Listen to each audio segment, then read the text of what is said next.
Welcome, everyone, to the Connor Carrick podcast. I am your host, current New Jersey Devils defenseman, Connor Carrick. Today, join me and my guest, James Van Riemsdyk, former teammate of mine, current Philadelphia Flyer, former U.S. Olympian.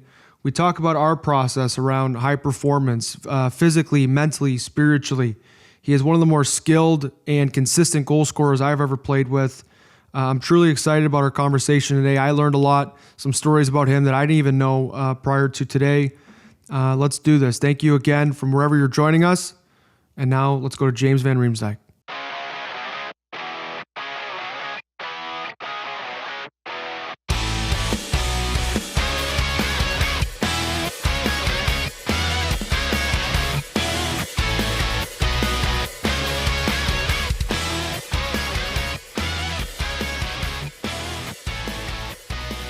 VR, man. Be a dad soon. You're dealing with injury right now. We're on, quarantine. There's a lot of, uncertainty. There's a lot swirling, and I know you and your routine and just how exhaustive you are. Always thinking to prepare. Always trying to, I always respect guys like you that are trying. It seems like you're trying to play forever with your routine. And for people that don't know, JVR, we played a couple years in Toronto, and whether it's looking after what you eat, your sleep routines and things like that. Like, you're always looking for an edge. You're always tinkering, and I don't want to make you give away all the state secrets. But what are you doing right now on, up in Minnie, hanging out? Yeah, I mean, obviously, again, the uncertainty part of things is definitely putting a wrinkle into things for me. I mean, again, usually any time of the year, exactly how long it is till you play or what you're trying to prepare for, a specific date in mind. And obviously with all this, it's that we don't have even a target for that really yet. So it's just trying to, again, just stick with it a little bit and just almost like running in place. So I've got a sauna here that I've been using quite a bit, trying to eat as best I can, and just, again, getting some movement in, doing some band workouts, things like that. But certainly it's tough. This is probably, I was just thinking about it the other day. This is probably the longest I've ever gone without being on the ice in like the last, probably since I started skating. Yeah. So I'm sure there's a lot of other people in the similar boat in the hockey world, but certainly a strange feeling. Well, we both share, we're always after perfect, right? Like, we want it, good enough is not really in your vocabulary. You are very studious, both in the way you protect your talent, the way you try to grow and protect your body. And it's like, in this time, if it's sunny outside and I get outside and have a little bit more open space to train and things like that, great. Perfect's a good goal. Get after it today, dig in, all those gritty terms. But I've kind of had to flex my maintenance muscle in terms of, 100%, doing some prep work for the next day or for, so I can feel as best I can. And I mean, you're such a veteran now. You're an Olympian, second overall pick. You've got this long pedigree of finding a way to, get it done. How have you sort of used those experiences, I guess, just being in the league as long as you have, to keep in mind what's important and blocking out the noise of the uncertainty? Yeah, for sure. I mean, like you said earlier, I mean, I want to try to play as long as I can, and that's kind of been my underlying goal, is just to maximize my talents and maximize everything about this career. And certainly, again, with these times, it's you're trying to stay mentally kind of on as much as you can, but you've got to be a little more forgiving with yourself, I think, at these times. I mean, certainly there's some days where you're, like you said, that those using the maintenance days and things like that, as far as just, again, giving yourself a break some days as far as some of that. But certainly it's challenging times for all of us. What's kind of been your week? What are you eating right now with the injury? How are you training? You I know weren't always a huge into weight, because you're not a guy looking to put on weight and muscle tissue. You're at your playing size. You've been matured, for quite some time. What's been your focus right now at this time?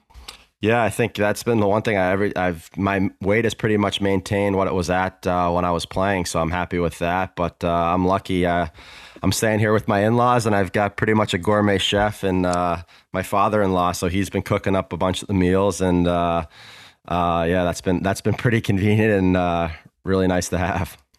Well, I know when we talk about like high performance, you were a little bit of you did a really nice job for me introducing me to some of the resources you knew around town in Toronto when I got there. I remember you were rehabbing your foot. You've had a couple, major injuries and of all of those, what advice would you give maybe a young professional or a young player trying to sort of build their team, build their group of people that they can feel that they can be their best with? Because you've done a really nice job of that.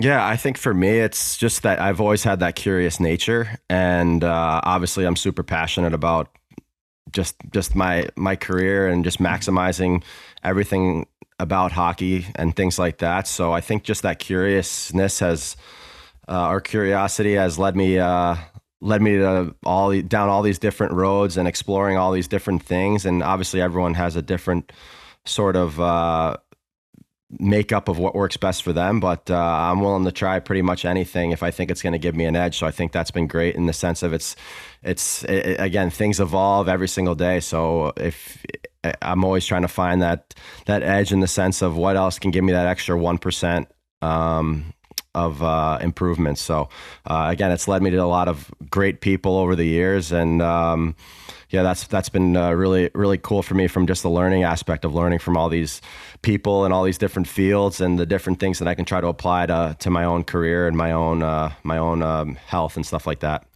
When did that curiosity really start? Was it with like when you were playing with, other guys like Tyler Bozak who were really into this stuff and, Phil, guards, Yeah. When did it really all start for you? Yeah, I don't know. I think that the curiosity side of it, I think it started when I was like really young, to be honest. Like I was lucky, like one of the coaches I played for just growing up in like youth hockey, like he'd be like, you know what, guys, like, yeah, we'd do like push-ups and sit-ups and jump rope and stuff like that. So I was always kind of like curious, and I saw how that kind of helped me with my improvement. And again, that sort of just evolved over the years. I remember, I think it was after my freshman year in high school, I remember coming back into my room one day and my dad had this little sign that he printed out, and thinking of him using a printer at that point and finding this and putting it on a page. It must have taken him hours, but he put this note up on my wall, and it was, by failing to prepare, you're preparing to fail. And again, I at that point, I didn't really know much about what the message was, in the sense of, okay, what does this have to do with this? But I think that's always kind of led me down the path of just the curiosity and doing the things before the game, so that when you go and play the game, you're just out there playing. You're not worried about all these other things. You've prepared and studied for the test, and you're ready to just go out there and let your abilities take over. Well, there's so many uncontrollables in our sport. So like to identify what you can control, is so important. It's been something I've really tried to embody, as I, become more and more veteran, like energy level and health. It's a war of attrition. It's like a marginal gains every day. You're just trying to, make deposits into that piggy bank of feeling good. And I guess, I'm most curious. I've seen you, eat the diet that you do. You care about what you put in your body. You're human. You have, moments like everybody else where, you score 2 and you have a piece of pizza on the plane, whatever. But, you do a really nice job with the physical side. I'm more so to me, the development of skill and sort of that mental resiliency that you've shown over your career, because you've had big years where you're scoring, you've had, you've been traded, you've been signed back now, in Philly, a couple tough markets to play in. Like, what is sort of your mental routine and skill set? Like, how have you built that over the years to, when you are scoring, to continue to, when you're not scoring, to find a way to stay with it? Because that's what you get paid to do at the end of the day. Yeah, for sure. I think, I think playing in the markets that I've played in, certainly just thinking about my career professionally, that's one of the things I think that brings out the best in me. I think I like playing in kind of a little bit more under that spotlight where, again, if you don't score for a few games, there might be a story about it. So that's going to Toronto and seeing stuff like that was always interesting. But I think I love again, I think playing in that, as far as mentally, I think it just being almost immersed in hockey. I mean, I love what I do. I care about what I do. I'm always thinking about it. Sort of playing places where that matters to the people in the city and the fans and the organization and things like that. I think that's always kind of brought the best out of me, and I kind of love being in that sort of environment and atmosphere. I think that as far as like my mental, just mental ability to have that, to find that consistency every day, I think that certainly is a part of it, and it definitely helps bring out the best in me. So mentally, like, do you have? Because I'm definitely curious about how you developed the skill set, and I want to talk about, your youth hockey, but first, just mentally, do you have like I don't know, from a mindset perspective, do you have a gratitude practice? Do you have a visualization practice? Anything that kind of gets you into a flow state, pre-game? Because, you and I have both, been in the NHL long enough. Like, the NHL doesn't wait for you to get going. You've got to arrive ready from shift number one, because you're always being evaluated. We're a little bit different. You've had, a lot more success in your career. So it's something that I've really gotten in tune with, where I used to let the game kind of get me in the flow. Like, I'll warm up, I'll do my stuff, my visualization stuff, listen to my song. But, after a shift or two, you make a play, you get hit. Okay, now I'm going. And, that was a luxury I didn't necessarily always have at the NHL level. Like, I had to prove myself from the moment I stepped on the ice, I felt during warm up. So what are some tools that, you've developed over the course of your career? Yeah, I think for those mental things, again, that stuff in the last couple of years, I think I've started to realize just the different things that you can do to help that, as far as like a routine. Because, like, again, it's always like you get told these things, oh, you got to be mentally strong, or you got to do these things, or do work on strength or whatever, like do these different things on the ice. And it's like, what does that look like? Like, how do you improve that? So there's different things I've definitely been exposed to over the years. And the last couple of years, I've found just doing some different breathing techniques and stuff like that. That's really kind of helped me kind of focus in and be a little bit more present in the moment as far as stuff before games. And I found also, again, like stuff to help me sleep and things like that. So I think that's a big thing that a lot of times, again, it seems like just in over the years of exploring different things, it seems like something that, again, it's such a basic thing. You think, like, how many breaths do we take in a day? But it's something that maybe you don't really get taught a ton about. So that's been really cool for me to learn a lot about over the last couple of years. I find the breath work, it's always available. It's free to everyone. And I like both sides of it. I can use it, to kind of heat up the body and get real juiced up for a game if my energy's down, or I thought it was great you touched on that, like the post game, being able to get down and sleep. Like in all the movies you see, remember the Titans growing up and all the pump up, sports movies, Miracle, you see the big speech before the team puts on Thunderstruck or whatever fired up, song, and you get fired up. But like, the art, as an NHLer, like, you're playing so much that post-game routine to get ready for the next one is as important as that pre-game. And it's something that I didn't really have coming into the NHL that I needed to develop really quick. Yeah, for sure. And that's something for me, like you said, like there's as far as my routine, there's lots of different things I'll try to do. So like that was one of the things, again, that I've only maybe really focused on a ton in the last couple of years. And I've noticed huge improvements as far as just how do I feel day to day. Don't feel as beat up and stuff like that, and just feel more ready to just, again, just prepared, I guess, every single day to be able to just be at my best and not have it be sluggish or more sluggish, I guess, without doing things like that, or more stiff or things like that. So, yeah, like that post game stuff is pretty huge in that sense. So post game, like I was using either like a meditation app like Headspace, or I think Calm's another one I've used. I'll do the Wim Hof breathing, kind of like the big, like 30 breaths into the breath hold. I like that one. What breathing techniques are you using like before and after? Like what's the difference between the two kind of? Yeah, I think, well, kind of my stuff before game, it's a little bit a combination of kind of being present, but also trying to breathe in a position where your kind of body is in a better posture. So, so that's kind of more my thought process for like before, and then post game, it's just more deep kind of belly breaths, almost like close your Rest, eyes. digest, chill out. Exactly. More like that. So as far as like specific protocols, again, that sometimes that'll get adjusted, but I kind of just more go a little bit by feel with some of that, where just like that kind of, I feel better like just doing it like that. It's more pregame where I would say I use something a little more specific, and then postgame just trying to just bring yourself down as far as just taking those deep breaths, having your eyes closed, and just trying to chill out a bit. Pregame, you are a player that you do score, score consistently, and you do sort of have a trademark, like hash marks in net front.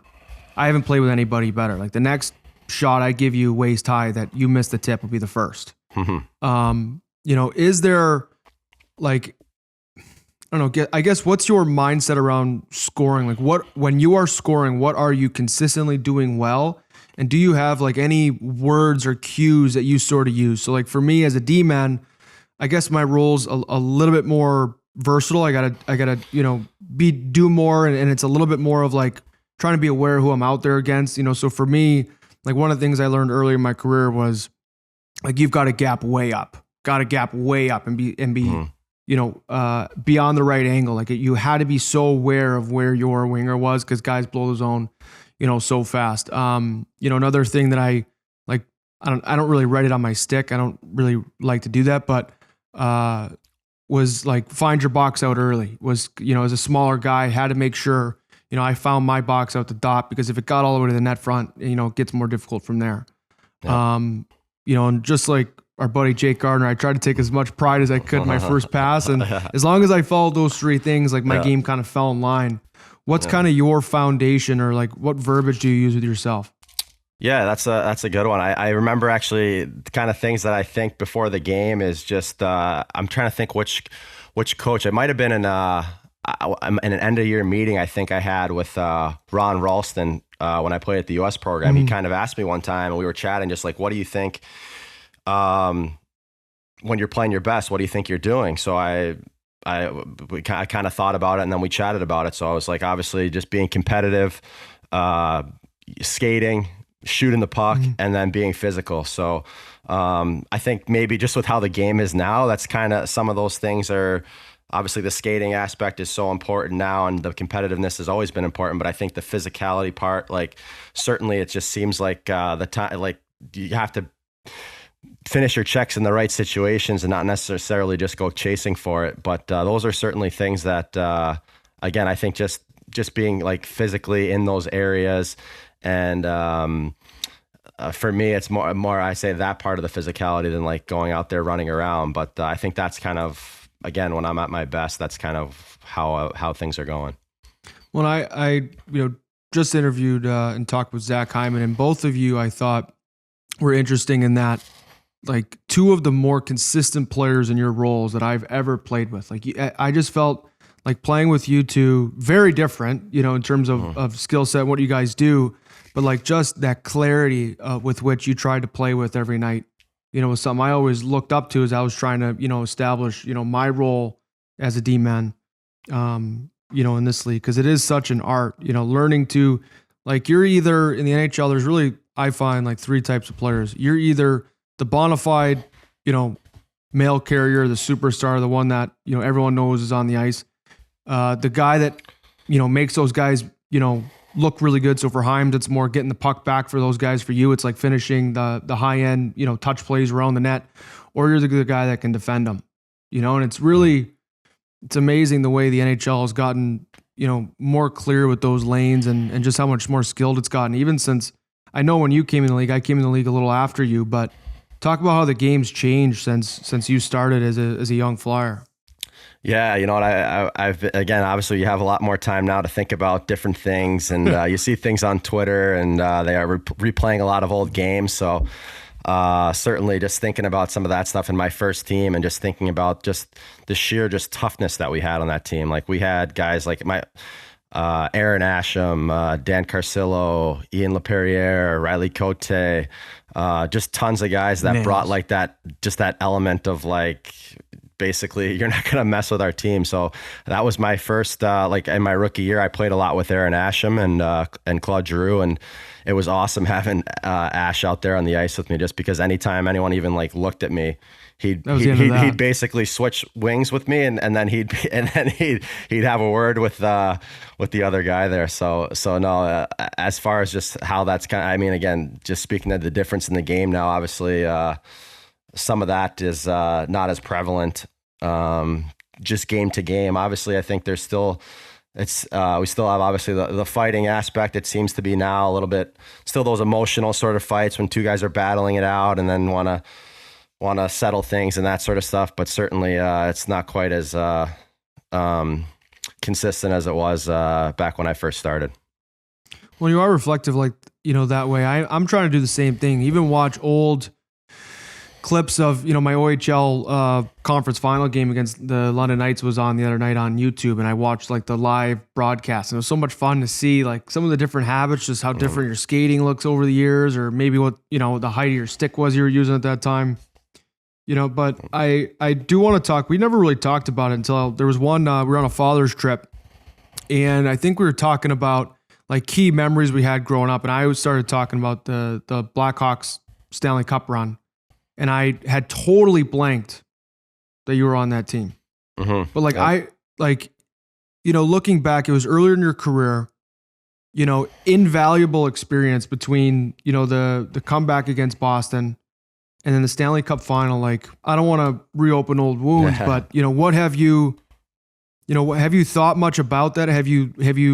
What have you learned and really taken from that? Cause NHL, Stanley Cup experience. We see it at every trade deadline. We see how valuable it is, when teams decide to sign players. Like, you can't replicate it unless you've been there. And, I've always been, we haven't talked about it at length, and I wanted you to spill it out, man. No, for sure. Thinking back to just like my first couple years in the league, I think my situation again was a little bit unique in the sense that, usually when a team is picking like that high in the draft, like you're kind of coming in to maybe a little bit less of an established team, a team that's a little bit in flux. But the Flyers, basically, it was kind of just one of those weird years where everything went wrong and they were able to get a high draft pick. But like even the next year, I think they went to like the conference final, and I was still in college at that point. But certainly coming in when I with that team. It gave me a chance to learn from like a lot of great players. I mean, ultimately, the opportunity maybe wasn't as much as again, when you're usually getting picked in that part of the draft. Usually, like I mentioned, the team's maybe in more of a rebuilding phase, but this was a team that was ready to contend and stuff like that. So it was great to, again, as far as my kind of baptism under fire, I guess, where you get to get to play in meaningful games and you're on this deep playoff run. And again, my first playoffs, I was terrible. Like it was, I didn't understand the desperation. Again, it's a whole nother level, but after going through that the first time and then the second go around the following year that I had, like as far as just my personal development, like I was so much more ready, and then you realize what it took and all these different things, and I was able to be much more successful. But yeah, I'm lucky that I got a chance to not only just play on a good team, but also learn from guys that were great in these moments. Guys like Danny Briere, who always every single playoff he was unbelievable. He'd take his game to another level, and guys again like Chris Pronger, he'd won a Stanley Cup, and again in the past, but like those were two guys, Ian LaPerriere, just the guys that just with the sacrifice and the different level they brought it to in the playoffs. I think that was unbelievable for me to see early in my career like that. And then I think again, like going forward, when I've gotten the opportunities to play in the playoffs like that, I think again it's I think it helped set me up for the rest of my career, just to know what it takes to be successful and things like that. What's the remember in the final when Pronger and Bufflin, who was playing forward at the time, were going at a couple Titans? I was at that game. Absolute, just massive human beings. Just monsters going at it. Like that was, yeah. What a series. But tell me, from the Boston series in particular, like being down, 3-rip and coming back and winning in Game 7, like was there a moment or a play that really you need more than just one to come back and win 4 straight against, another team that's obviously been good enough now to, put you down 3 games and be in the playoffs. But, what were some of the turning points in that series? Yeah, just looking back to that series against Boston, obviously we go down 3-0, but certainly all 3 games were very close. It wasn't obviously they're 1 game away from winning, but it didn't feel like ever like they were that much better than us at that point. Like we were in any game, in every game there, and could have had a different result in a couple of them, especially. So I just remember the game. I think it was game 4. I think Krejci got hurt for them, and we were able to squeak one out in overtime. And I think that's when the series kind of changed, because again, our team, one of the strengths of our team was our depth at center, and certainly he's a really key guy for them. So I think that kind of opened up an opportunity for us. And then we pushed it to game 7. We're down 3-0. I remember the coach called a timeout, like with maybe like 6 or 7 minutes left in the first, and he's just like, just focus on getting one before the period. And then I probably scored one of the flukiest goals of my career, and that's saying something for some of them that I get. But but yeah, just threw one on net. It hit a defenseman, went through the goalie's 5-hole or something like that, and then again, obviously we were able to we stormed back, and I think we won 4-3. So yeah, that was one of the craziest things as far as, again, getting a ton of experience in year 1. It's like you're down 3-0 in a series. Usually, I mean, I'd never played in a playoff series like that ever before, as far as like best of 7 or whatever. So I was a little naive to how special it was, I think. But now looking back, it's like you realize it's happened like maybe like less than 1% of the time when teams are in those situations. So looking back on that, that's something that was pretty cool to be a part of. And it is incredible. Like, NHLers try every night. Like we're proud professionals. But just over the course of an 82 game season with the travel and with, you're always playing a different opponent, there's not that juice on opening night is hard to maintain, right? Like that's why you eat so good and try and sleep the best you can, so you can manufacture to feel the best you can. But it's just not realistic. But there's something about the NHL playoffs when that building is just jammed. Like we both played in the Washington series, and together with the Leafs. Like I remember the jump from my first NHL preseason to my first NHL game. My dad was like, "What was the difference out there?" My dad was, huge in my development growing up. I know your dad was, and we're both the oldest in our family, so I think we have similar, leadership qualities in trying to lead, 2 younger brothers to careers in hockey, and we've talked about that. But I was talking to my dad after. I go, it's almost like they decided to tie their skates tonight. Like in comparison to preseason, it's it seemed like they just decided it was game on. And then something about the playoffs too, like just the physical jump, the intensity on every puck, like for whatever reason, that space where a guy like decides to peel off a hit, which is usually like 4 feet during the regular season, it turns into like 12 feet in the postseason. Oh yeah. Incredible. So you do end up, did you take it? I am curious because you're friends with Kaner, Patrick Kane, who we both know. You're both super competitive guys. Did you, in that Stanley Cup final, I know you're so focused on the ultimate goal, but I always knew what player on the other side I was trying to sort of compete with. Was that personal at all? We were just such different stages, I think, of our careers at that point too. Like that was my rookie season. He was in his 3rd year. He was obviously very established and I was not. So, no, obviously there is that sense of competitiveness in the sense that, yeah, we were the same draft and things like that. And again, obviously you want to win so bad at that point.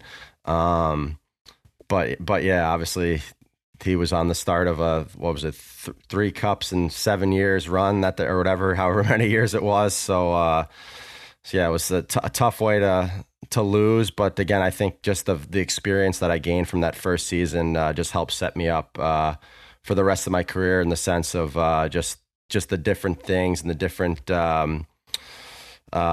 just the different things you learn from all of that, from the different guys on the team and just more day-to-day stuff. I think you only really can, for me anyway, I could only really learn it by going through it And I think that just that experience was invaluable. Yeah, I remember those young, Blackhawk teams and that series in general, because I grew up during the dark ages. Like they were, sort of blackballed in town. They weren't on TV and things like that. So it was really interesting. Like I was a sophomore in high school that year, right? Yeah, 2010. Yeah, I was a sophomore in high school that year. And like it was almost like overnight I became like interesting to talk to at school. Like people would be like, "Hey, did you see the Hawks game?" I was like, I've been playing hockey since since 2000. In second grade, you could ask me, but so you end up joining the Leafs in 2012, right? Yep. Talk to me about your change and what was exciting about that, because there is something about playing in Toronto for players that don't get the opportunity. That is, and Philly's a special market too, but there is something about playing in in the heart of hockey in Toronto that it's just an honor that we got to share together. And it was I know it was a special time in my life. It's something that I miss from time to time. But what were some of your, I guess, favorite ups and downs as being a Leaf? Yeah, you know what? Again, I think just growing up in kind of New York Yankee country and in Jersey, where I'm from, that's pretty much what you can compare it to. I think is just playing for like the Yankees of the NHL. I mean, just right away when you basically once you're traded there, it's like your world kind of turns upside down. You get a spike in your social media followers.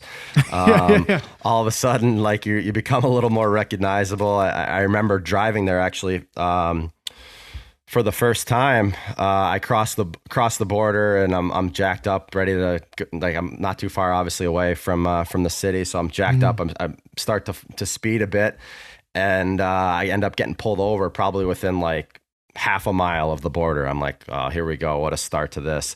And I get pulled over, and I put my window down, and I'm like, sorry, I think I was speeding a little bit. And the officer like took a peek at my license, and he goes, can't wait to watch you guys this year. Best of luck. And I'm like, this is next awesome. level. So that was my start to being kind of introduced to the Leaf Nation, and just the passion of it, and just it's far reaching. And that was, again, it was some of the best years I think of my life. And obviously we had some lots of ups and downs as far as again, my first year there, made the playoffs for the first time in a while, and again we talked about just that atmosphere was just incredible. I mean, with the people not only in the building, but you had all these people outside in the Maple Leaf Square there just going crazy. And obviously with that series that we had there too, where we battled back from 3-1, and things are looking good in Game 7, and ultimately weren't able to close it out. So just these huge emotional swings over the course of the 6 seasons there. But again, it was a great thing for me to experience, and I wouldn't change it for anything. Well, there's a certain element, you bulletproof yourself after going through so much. I remember the first time I ever got injured, I was in the minors, and I separated a shoulder in Hershey, and I thought this was it. Like it was a good run. I was 19. I'm all upset. I hope it comes back the same. World Juniors coming up. I was worried I was going to miss that. And then as you get older and you've had these losses and you've had playoff runs, I don't want to say you definitely don't care less. It doesn't just become something you accept, or try not to change for the better. But you do have this, you bulletproof yourself over time, you know, and you've got such a wide, variety of breakthrough and heartbreak that, I always, considered you someone I could talk to when things were, going good or bad, when we were with the Leafs, because you were a part of sort of two regimes, like the end of, the old guard, with the Leafs with Kessel and Dion and that group. And then, sort of, the rebuild and then the coming on of Matthews and Mitchie. Who were some of your, favorite teammates, favorite leaders when you first got there? Because I've heard legendary stories about, Dion and met him at your wedding. Yeah. Phil, still scoring at will, out west, and then just kind of the excitement that you were still a part of, an organization with such a history, when the new wave was coming. Yeah, I think again, like you mentioned, just that two very distinct eras. I mean, certainly again when I first got there, like Dion, Phil, John Michael Lyles, Colton Orr, guys like that. I remember Dion, right after I got traded, I get this call from like an unknown number or private number, and usually don't answer those. And I'm like, oh, I just got traded. Like, maybe I should just answer this. So I ended up answering it. And there it is, Dion on the other line. So now every time I get a call from one of those numbers, I know I better answer. I'm going to be hearing it from him. But no, I mean, guy like him, I mean, he's one of the best leaders I've ever played with, and just his professionalism and how he carried himself. I learned a lot and grew up a lot just by learning a lot from him, stuff like that. And as far as stuff with Phil, I mean, he was a one-man comedy show. I don't know if he even realized it half the time, but again, he was someone who helped me a ton, especially my early years in Toronto. There, me, him, and Bozy had a ton of chemistry. We were able to be pretty successful. We were able to play in the Olympics together and have some do some good things over there. But even today, I'll never forget when.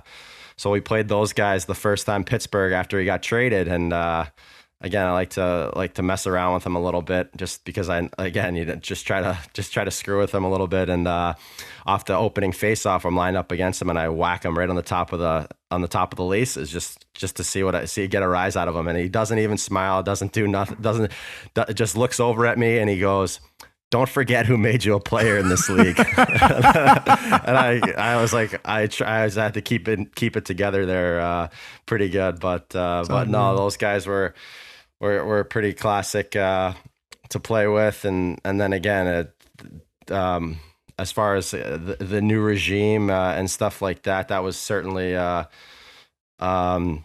a couple of tough years in between, and then we obviously have this huge injection of youthful talent and stuff like that. So, and obviously that's still the current era of the Leafs right now with those guys. But certainly it was a lot of fun to play there for all those years.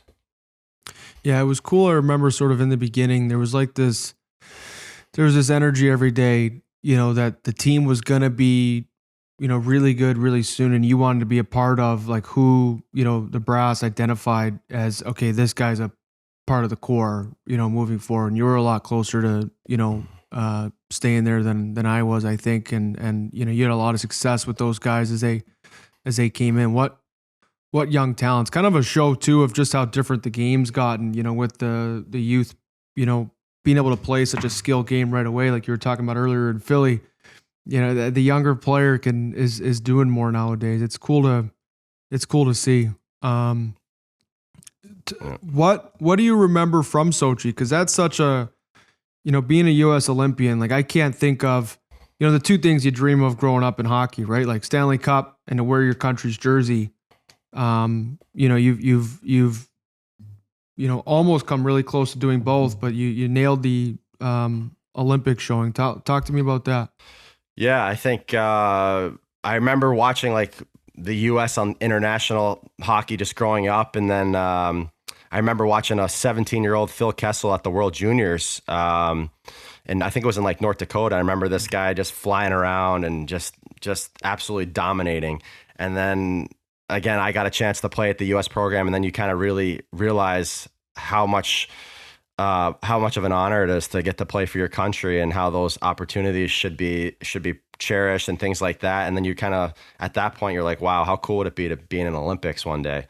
So to fast forward and to get a chance to not only play there, but to have that 17-year-old who was dominating as my roommate and line mate was pretty sweet. So we as far as Sochi, it was just that whole Olympic experience was definitely pretty cool. I mean, you're walking around, you're seeing all these other different athletes from all these other sports, and again, it's it's almost a little bit different for us just because like we're obviously NHLers and doing this professionally, and this is like a kind of a cherry on top, but you also have people there who literally train like 4 years, their whole life, just for that like one race or one meet or one event or whatever they're doing. So like there's certainly it's cool to be around all that, just because again, everyone that's there is kind of there for, it's like a business trip, obviously, to take care of what they're there to do, but also just trying to soak all that in, and being around all that was really cool.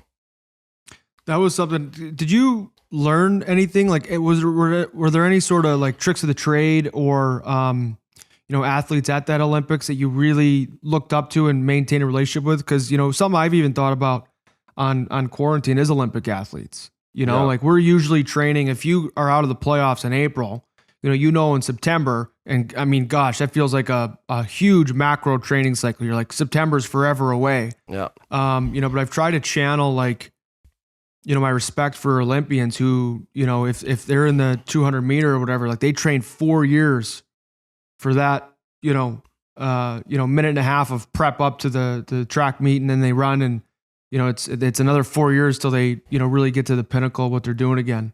Yeah.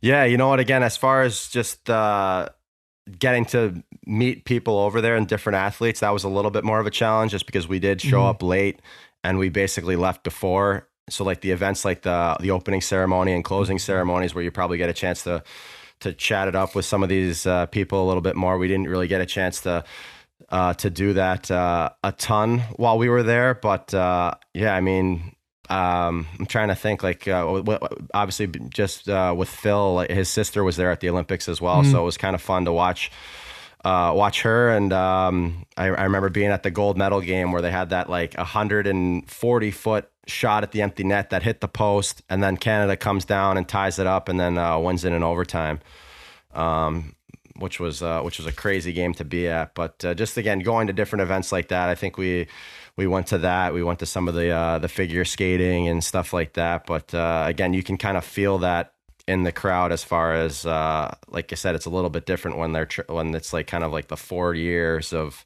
training for this pent up training. You're at that moment, but they've been obviously training at such a long time for that in that sense. Yeah, I talked with Jana Hefford a little bit about that. She was a 5-time Olympic medalist with 4 golds, and just with the women's game, like they generally had an idea of who they were going to meet, and like that, I'm friends with Kendall Coyne, like that disdain for their opponent is so real, and it's something that I always look forward to. I hope men's hockey returns to the Olympics, but the women's hockey is always an outstanding event. Those women work so hard for so long to go ready, to go beat someone they likely played the last year. Yep, for sure. Yep. And then again, like with that, I know leading up to the Olympics too, it's like obviously the US and Canada are usually the favorites, and they've played each other like 10 times leading up to it. And this is going to be the game for everything right here. So that aspect of it was pretty interesting, of all the grind of all that, and all just the mental side of all the thinking about all those games leading up to it. And then that's the game that's for everything. So yeah, it's unreal, just the amount of pressure. It's like waiting 4 years for a Game 7, it's coming. Tell me a little bit what that was like rooming with Phil, because I do know I remember like my first training camp as a young Washington Capital, like I remember like the sort of different milestones. It was like Mike Green, I came home and told my wife Lexi, hey Lex, Mike Green said hi to me today, because he was a couple of years back tucking 30 a year from the blue line, like he was my guy, and it's almost like you're meeting, I don't know, like you're meeting like this character, you're meeting this character that you've seen, you feel like you know them well, and like they know nothing about you, so it's like this. Yeah. No, for sure. I think, well, again, at that stage in my career, especially, obviously, I think that was after my 4th season or 5th season it was in the league. So certainly you get to know a few guys a little bit more over those years. But again, it's like you said, going into those events like that and playing on a team with guys like that, you get to know guys a little bit better and see what they're all about. And again, one guy that I didn't know a lot before that's become a really, really good friend of mine is Paul Stasny. So again, he was a guy that was really, really fun to play with over there, and I've gotten pretty tight with him over the years. And just, again, he's someone, again, who's also into just very finding an edge well, and just doing whatever it takes to improve his craft and stuff like that. So again, after just playing with him there too, you get an extra level of respect for him. And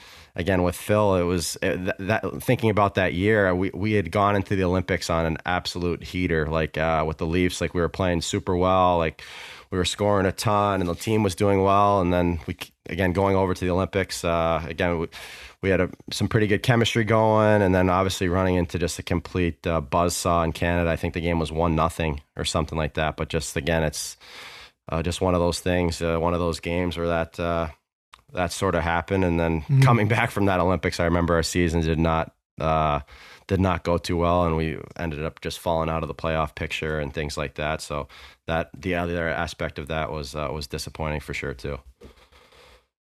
So eventually we both end up, moving out of Leafland, and you're back in Philly. You sign a big ticket as a free agent.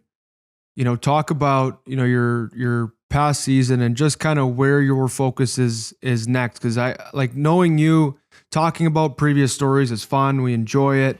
We talking about previous successes. We enjoy it. You try to learn from, but like you always strike me as a guy, like you're looking for what's next. You're focused on something else. And that's just kind of what's motivated you to this place in your career. What's kind of your goal, I guess, in quarantine, particularly as you continue to, get healthy, but, with the Flyers. Yeah, I mean, for me, I guess with the quarantine and the games getting kind of postponed for now, I had just broken a finger, so it's given me some time to heal and get things right and be ready to go. So I've just, again, been focusing a lot on that. And with our team, like we had a lot of changes coming into this season. Last year, we definitely underachieved a bit. So we come in this year, we have a new coaching staff, bringing a bunch of new key guys. I think, again, management did just such a good job of identifying the things that we needed, as far as not only just like on the ice, but just presence, as far as what was going to be a good fit for the locker room. And I think we had a tight team already, but I think these different sort of personalities that we added to just kind of fit in perfectly and added the right mix of what we were missing. And we were playing some of our best hockey going into this break. We were on I think we had a 10-game winning streak that just ended like the game before this break started. So hopefully we're able to pick up some of that momentum when we're able to resume things. Well, and I think, your identity as a player is very well established, but sometimes, you do deal with, different management staffs, different coaches, like they all demand and kind of have, what they focus on, differently. I think you've done a nice job over the course of your career of like adapting to, what coaches want and the way the team, has their style of play, but you always have had that strong sense of identity of like, I'm James Van Riemsdyk and you're going to find me at the net front. I'm going to tip a couple bucks in, Yeah, no, for sure. I think, again, that's always the fine line, I think, as for any player. I mean, obviously you have to buy into the team structure and system and things like that and what they're looking from out of you. But you also, again, there's a reason you are where you are, and you can't, while there's times to adapt, you also have to play to your strengths in that sense. So again, there's always kind of that sort of line to try to find the good balance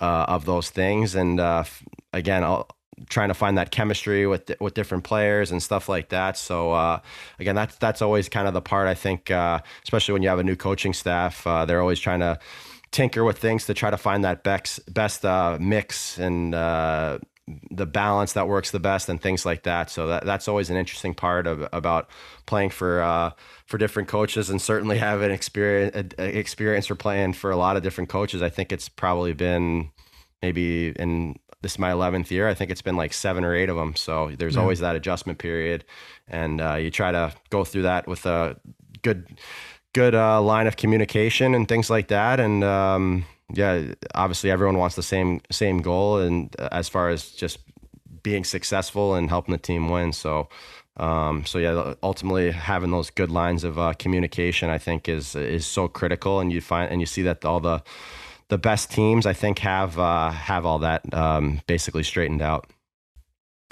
And we talked a lot about sort of your mental resolve, your physical resolve. You are going to be a father soon. You and Lauren are expecting, and I was honored to be a part of your wedding, by the way. And I had Himes talk a little bit about my ability to bring energy to the dance floor, because I'm trying to start like a for hire cameo style, but for like wedding crashers for dancing. So if you can pump my tires there, that'd be great. But spiritually, like, how are you readying for this new chapter of your life? Because you are someone that is very committed. You are someone where and you believe you're always on the clock. It's a 24-hour job, preparing for your craft and executing it, and then preparing to do it again. How are you? Where are you at? Spiritually with the baby on the way. Yeah, for sure. Again, that's something. You get all different people telling you all these different things and trying to give advice and different things you can read and stuff like that. But I think ultimately, at least for me, like, I think just, I don't know if realness is the right word, but like the reality of all that, I think, is only really going to hit when the baby's born and we're taking her home with us. So again, it's one of those things. I think certainly you try to be prepared as you can for it, but ultimately just going through the different ups and downs that new parents go through, I'm sure I won't be immune to any of that. So it's again, it's an exciting stage of life, just for my family, and again, I'm excited for my parents too. They're first time grandparents now, and obviously during all this, having a baby is throwing another curveball into things. Nothing quite like having your first kid during an international crisis, but no, it's gonna be great. And I guess one of the positives of all this too is that I get more time to just be at home and just there for all those little moments that happen along the way that maybe I wouldn't have been able to be at otherwise if we were playing right now. So certainly trying to look at the positives of that, but I'm sure there's going to be a learning curve as far as trying to find the best way to balance managing your career and the stuff that it takes to be successful there, but also, again, being there for your family and supporting your family. Yeah, I think that's been something I've been really grateful for. I know a lot of people out there are struggling, and the NHL being on pause and that.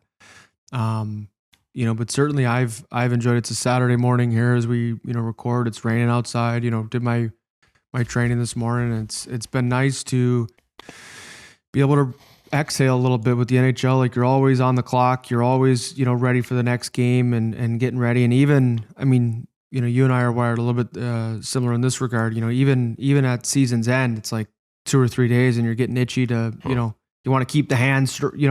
You want to keep the skill going. So shout out to our wives Lexi and Lauren for dealing with all our long hours where we're doing our elbow and our myofascial stretching and table work post game.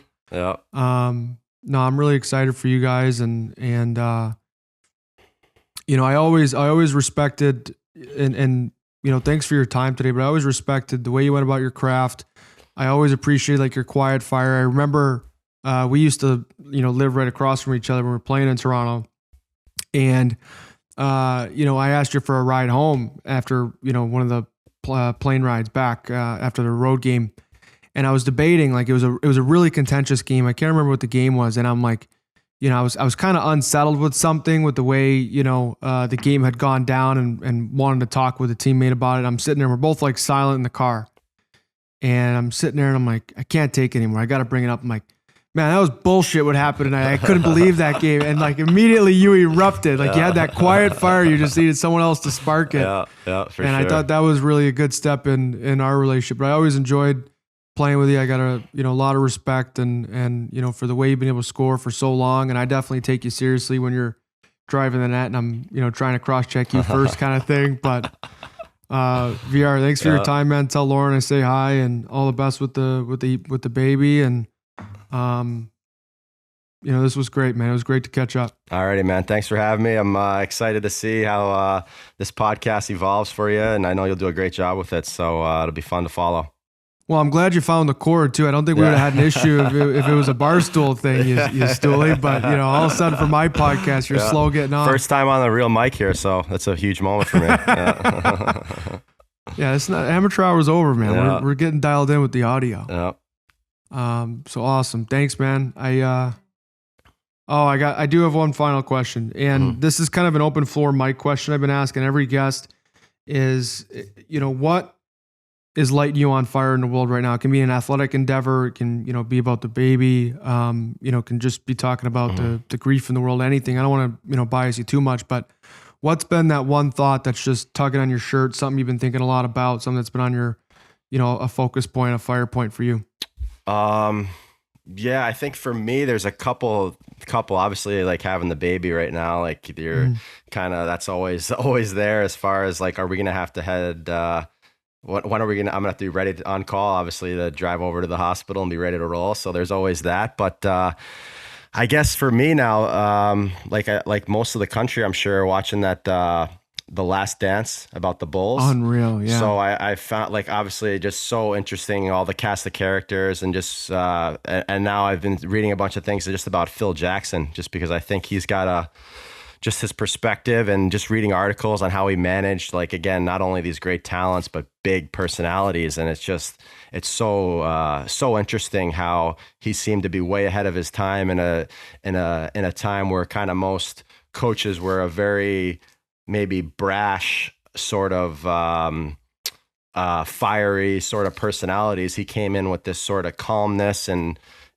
presence that I think maybe transcended a lot of coaches going forward. And it's just been really cool. I think I can't get enough of kind of reading stuff about him and learning about him, and just and again, obviously hearing about that whole team and guys like Michael Jordan and kind of what kind of brought out the best in them and what they were all about. But certainly the Phil Jackson character, I think, just because of how he seemed to be super ahead of his time in that sense. So he's been kind of fun to I'll have to text. Did you read his book yet?